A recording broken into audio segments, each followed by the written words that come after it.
The return of the prodigal Parsons making his comeback to Dallas. Danny loved it. Well done. Cowboys traded the pass rusher to the Packers. You know the story by now. Jerry Jones says this week the team has no plans to officially honor their former star. Micah says that's fine with him.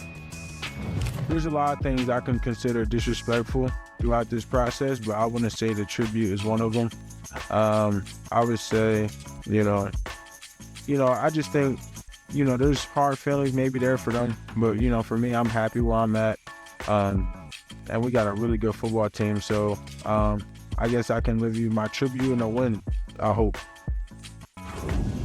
By his standards, that's pretty restrained. Right? It's a pretty good response. Right? Like, I didn't know what to expect. Yeah, you ask him that question. Having been a reporter, you ask him that question, you get that answer, you're a little disappointed. Like, Micah, we were looking for something else. Funniest thing ever would be the Cowboys giving him a podcast tribute, like a highlight tape of his best podcast. Some of the one-liners from the podcast. Just put those up on the huge screen at Jerry World. It's an interesting game. I got to tell you, Dan, it feels... No, it's not. It's not an interesting game. Cowboys are going to get boat raced. Boat race.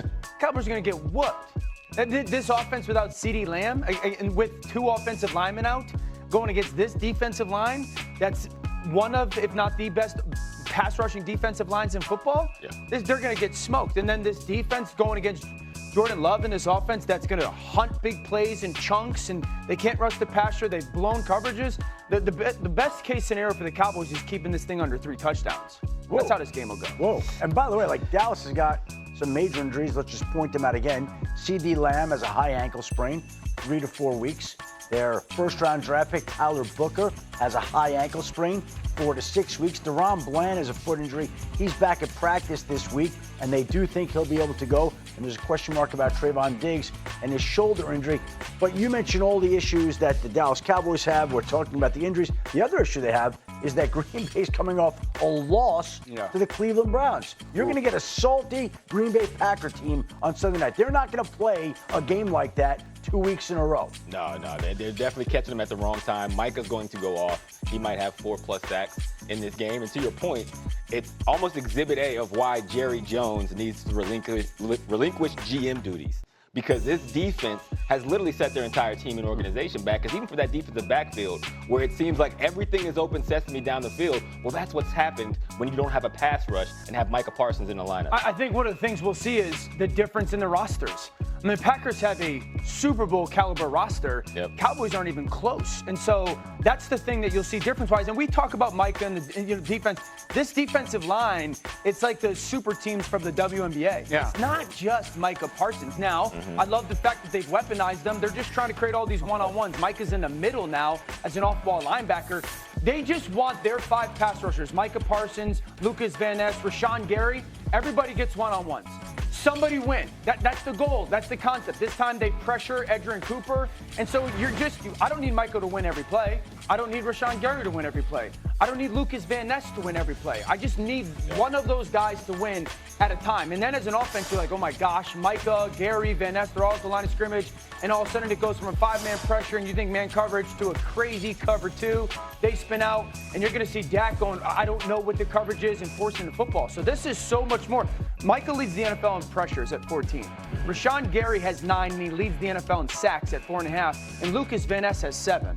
This is a defensive line that's as good as anybody's. This is the perfect tune-up game for the Packers. They dropped the ball versus the Cleveland Browns. They should have won that game. They dominated most of that game, at least defensively. They were in a position to win, and they dropped it. They're going to be mad. They're going to come into this game offensively for Matthew Golden, who is their first-round receiver. They have not drafted a first-round receiver in years. If he gets on the same page with Jordan Love, this is the perfect game to do so. These are 2 clips from the game against the Commanders where it should have been a touchdown. Jordan Love, short arms to throw. The next one, this would have been a 90+ yard touchdown. He overthrows him. And even last week against the Cleveland Browns, they actually hit on it. But as you see, Matthew Golden kind of lets his body control take him out of Browns, and this should have been another 80+ yard touchdown to seal the win for them. This is the week to get on the same page because the Cowboys defense, as we talked about, will give you all of those same opportunities. Look, you would have taken that to the house. To the house, no question. You would have taken that to the house. And by the way, there's no team that's been more at home in Jerry's world than the Green Bay Packers. 6-0. They've never lost a game there. That's crazy. They've been there 6 times. This game will look like that playoff game from 2 or 3 years ago. I'm very worried about the Cowboys. I think there's cause to be. If you think about it in the bigger picture, Shefty, a month ago today, you would have said the Cowboys' 2 best players were CD Lamb and Micah Parsons. One of them isn't playing and the other one's playing on the other team. So this is obviously a disaster scenario, and I fear the Cowboys are on the verge of slipping out of this thing. This could get away from their season, with CD Lamb out, whatever it's going to be, 4 weeks. Jerry was talking about IR this week. Right. It could get away from them quickly. And I think we find that on Saturday if they put CD Lamb on injury reserve. But I think the Dallas Cowboys are in a spot that a lot of teams find themselves in. This week we saw some teams change their offensive coordinator. We saw them move offensive coordinators down to the field. The reality is we're headed into the 4th week of the season. And when the season starts out 3 weeks ago, everybody feels like they found the draft pick that's going to step in. Everybody feels like they're going to make the playoffs. Everybody feels like they've turned around their team. And a quarter of the way into the season, reality sets in. Yeah. The truth surfaces, and there are teams and organizations that realize we've got holes, we've got problems, we've got issues, and now the pressure mounts. Yeah, and in some cases, panic sets in, and I think we've seen it. All right, that's an interesting game to 1-3. It feels to me like this game is much more important to one team than the other. Which team do you think needs it? It's Kansas City. It's a must-win for Kansas City. Staring at 1-3, also the Chargers, who have beaten them, have 3 divisional wins, and the Chargers are staring 7-0 in the face. Mm-hmm. The Chargers play at the Commanders, or at the Giants. They're going to win that game. Then they play the Commanders. Maybe. We'll see if they have Jaden Daniels or not. Then they're playing at Miami, who's struggling to figure out a way to get a win. Obviously, the Colts matchup is going to be a big one. So if you're the Chiefs and if they lose this game, we're having a realistic conversation for the first time ever under Patrick. Is like, are they going to be out of the playoffs? That's how much this game matters to them. Not only they got to play better, but they have to win this football game to stay in the conversation. I disagree. I think the pressure is more on the Baltimore Ravens. Not because, to your point, the situation for the Chiefs isn't harder than the road for the Ravens to get there. But at the same time, the Chiefs are who we think they are. They're down their 1-2 option for the majority of the season. Any other team would be like, 0-3 makes sense if you lose your 1-2 receiver. The other point is, the Baltimore Ravens, for the losses they had, they should have won both games. And on top of that, if you say, all right, who is the better team between the Chiefs and the Ravens?